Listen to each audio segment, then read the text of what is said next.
Isakaza tuje konti systeme jamais égalé tuzereye kudahwema kudukurikirana gatano ku kandi tuje kugira ngo rero tukugezeho amakuru cyane cyane kuri raporo ikomeje kugenda igaragara kuri violation sexuelle ikomeje kugaragara mu burasirazuba bwa Repubulika ya Demokarasi ya Kongo ikorwa n'igisirikare cy'igihugu cy'u Rwanda impunité ndetse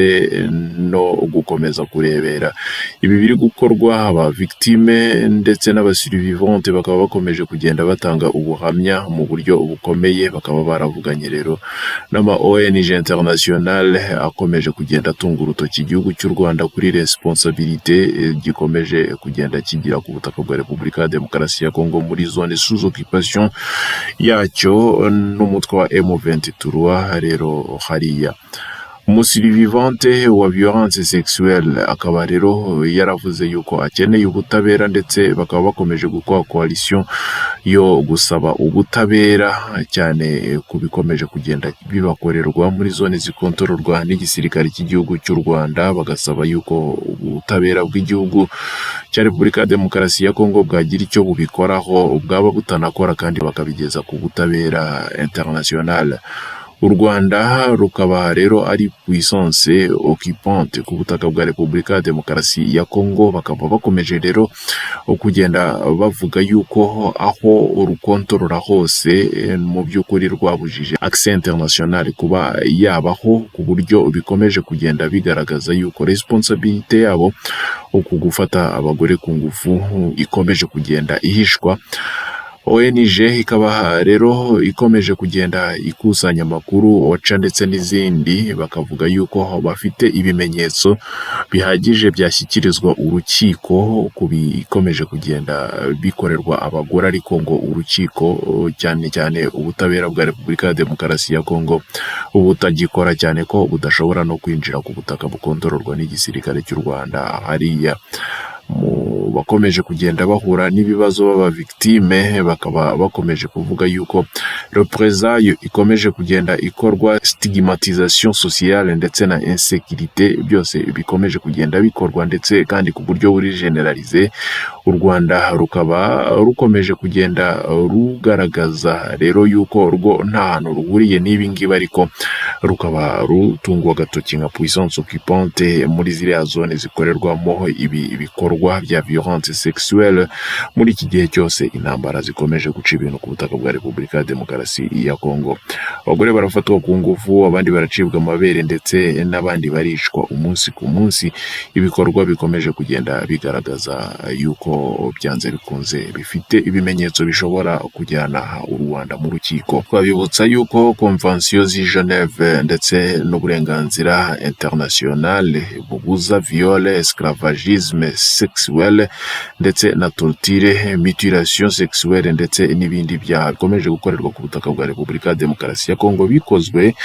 na force d'agression rero ndetse n'ibikorwa cyane cyane bya agression sexuelle ndetse no kwiponiza abagore. Ibi byose bikaba bikomeje gushinjwa igihugu cy'u Rwanda ndetse na bamwe mu bajenerali bakomeye b'igisirikare cy'umutwe wa M23 nka Makenga bya Mungu ndetse n'abandi batandukanye bayobora igisirikare hariya barimo na Colonel Nzenze. Kugeza ubu rero amakominote internationale cyane cyane Human Rights Watch akaba akomeje kugenda agaragaza yuko force de puissance occupante kuri buriya butaka zigomba gutanga ordre public na protection y'abasivile cyane cyane no gutanga ubutabera ndetse no kureka abaperereza bakinjira ku butaka bukontororwa n'igisirikare cy'u Rwanda kugira ngo babashe kubona amakuru yose ya violation sexuelle ikomeje kuhakorerwa ndetse n'ibikorwa by'ubwicanyi bidakomeje kuba byakwemerwa n'igihugu cy'u Rwanda gikontorora hariya. Iyi position y'ama organisation internationale kandi ikabikomeje kugenda isaba igisirikare cya Repubulika ya Demokarasi ya Kongo ndetse yewe n'ubuyobozi bwa Kinshasa ku responsabilize igihugu cy'u Rwanda muri izi conflit z'uburasirazuba bwa Repubulika ya Demokarasi ya Kongo Kongo gukora ibirego ndetse no gutegura amaraporo international mu rwego rwo gufasha amagurupe y'abexpert baroni kurega Kigali no gukomeza guharanira ubutabera kuri Repubulika ya Demokarasi ya Kongo. Leta y'igihugu cy'u Rwanda ibinyujije muri affaires étrangères wabo ikaba ikomeje kurejeta izi raporo ikavuga yuko nta hantu zihuriye nibi ikomeje kuba kandi ikibazo cya Repubulika ya Demokarasi ya Kongo u Rwanda rutakirimo ahubwo ari ikibazo cy'abareberi. Human Rights Watch ikaba ikomeje guhamagarira rero isi yose gushyiraho mezire zitanga accès ku butabera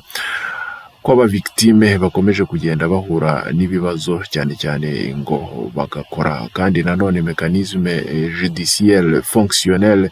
mu rwego rwo kurinda abasirivivante ndetse n'abatangabuhamya batandukanye cyane ku rwego mpuzamahanga kandi bagasaba na communauté internationale kugira icyo yakora. Ni mu gihe kandi nanone communauté internationale na Human Rights Watch bakomeje guhamagarira renforcement ya mécanisme de responsabilisation irimo cyane cyane ibihano bikomeye ku gihugu cy'u Rwanda na initiative za justice internationale. Ibi byose ariko n'amagambo kubera yuko bisa n'ibitangwa nkaho ntacyo bimaze kubera yuko ahanini ababitera inkunga aribo batera inkunga rero igihugu cy'u Rwanda gikomeje gukora rero atrocité ku butaka bwa Repubulika ya Demokarasi ya Kongo mu bufasha bahabwa n'imitwe itandukanye bashinze ku butaka bwa Kongo. Turakomeza tugukurikirana gatanu ku kandi sakaza toujours compte système jamais égalé. Turagaruka mu kanya twizere kudahwema kudukurikirana gatanu ku kandi sakaza tuje kugira ngo rero tukugezeho izindi updates muri iki gitondo. FARDC ikaba ikomeje gufatanya n'abazarendo rero kuva muri uru rukerera bakaba barushijeho kotsa igitutu umutwe watwirwaneho abariye b'igisirikare cy'u Rwanda muri biriya bice. Affrontement zikaba zikomeje rero kuva kuri uyu wa 15 wa 2026 mu kwezi kwa mbere mu bice bya Mukoko hafi ya Minembwe. Umutwe watwirwaneho ukaba wagerageje kuresista ari kugahura n'ikibatsi gikomeye. FARDC ndetse n'igisirikare cy'abazarendo bakaba bakomeje kwanshena muri biriya bice cyane cyane muri shene ya Mitumba nkuko amakuru akomeje kugenda abitugezaho. Komba zikaba muri iki gitondo ziri guca ibintu ndetse yewe no mu masaha 8 ashize zikaba zari zabaye nk'izibaho ariko ntizimare igihe rero ahubwo zikaba zikomeje kugeza ubu ngubu. Secteur ya Tanganyika muri territoire ya Fizi muri province ya Sud Kivu rero ikaba nayo ikomeje kuba isibaniro mu buryo bukomeye. Igisirikare cya Repubulika ya Demokarasi ya Kongo kiri gukomeza kurwana rero gifatanya n'abazarendo mu rwego rwo kugarura umutekano na souveraineté nationale muri kiriya gice, ari nako kandi nanone frappe z'igisirikare cya Repubulika ya Demokarasi ya Kongo zikoresheje drone ndetse n'amakajugujugu yo mu bwoko bwa Apache M64 zikomeza. Ni mu gihe kandi nanone nta kurya amagambo igisirikare gikomeje kugenda gihindura rero umuvuno aho kandi muri biriya bice bitandukanye bikikije Uvira amakuru akomeje kugenda atwegera avuga yuko Katongo imaze kugenda igeramo abasirikare benshi b'igisirikare cy'u Rwanda bakomeje kuropuriya bava mu misozi rero bari kugenda botswa igitutu gikomeye na FARDC. Iki gitutu kirimo kiragenda cyotswa abasirikare kubera yuko bagerageje gushaka kwinjira n'amakamyo yabo muri biriya bice bya territoire ya Mwenga ariko bagahura n'ikizarendo. Ikizarendo kikaba gikomeje rero kurwana ku ruhande rwa FARDC mu rwego rwo kurestora rero souveraineté nationale ya Repubulika ya Demokarasi ya Kongo muri kariya gace.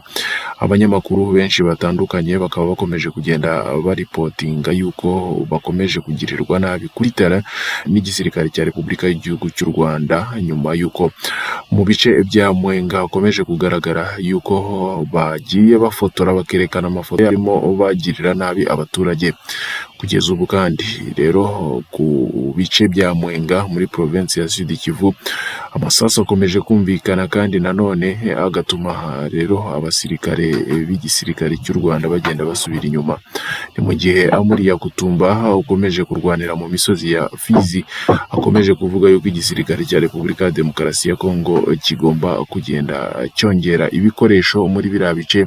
mu gihe abazarendo bakomeje kugenda bagaragaza yuko bafite kubura kw'ibikoresho.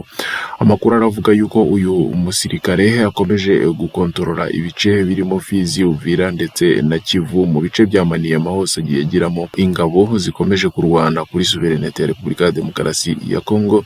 ndetse akavuga yuko azakomeza kurwana mu buryo bukomeye mpaka abashije kugarura ibice byagiye bifatwa n'igisirikare cy'u Rwanda. Ni mu gihe kandi Amuri Yakutumba ubundi asanzwe afite ibihano rero yashyiriweho na ONU, ariko akaba ari umuzarendo. Abenshi bakomeje gutakaza ubuzima rero mu gisirikare cy'igihugu cy'u Rwanda, bakagwa mu bice bya Karundu, mu bice bitandukanye bya hariya bice rero bakontorolaga, bakaba babirasiwemo mu buryo bukomeye bagasubira inyuma. Abatemuwe baravuga yuko rero kugeza ubu ngubu igice cyegereye muri Karundu nta basirikare bari kukibarizwamo b'igisirikare cy'u Rwanda, kubera amaflap akomeje kugenda yiyongera hariya umunsi ku munsi. Hamenewe amato agera kuri 3 y'igisirikare cy'igihugu cy'u Rwanda, hashwanyagurikira rero imodoka zigera kuri 12 z'igisirikare cy'u Rwanda, ndetse hateguwe amambuscade agera mu 8 n'abazarendo yaje guhitana igisirikare cy'u Rwanda mu buryo bukomeye.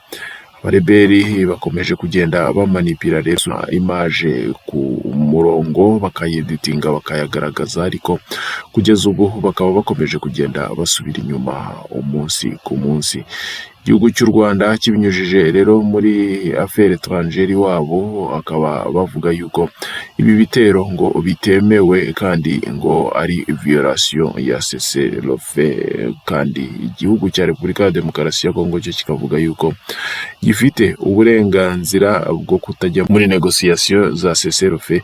n'abantu batari abanyagihugu bafite igisirikare ku butaka bw'igihugu cyabo. Turakomeza tugukurikirane gatanu ku kandi, ndetse akaza tuje ku systeme jamais égalé. Turagukunda.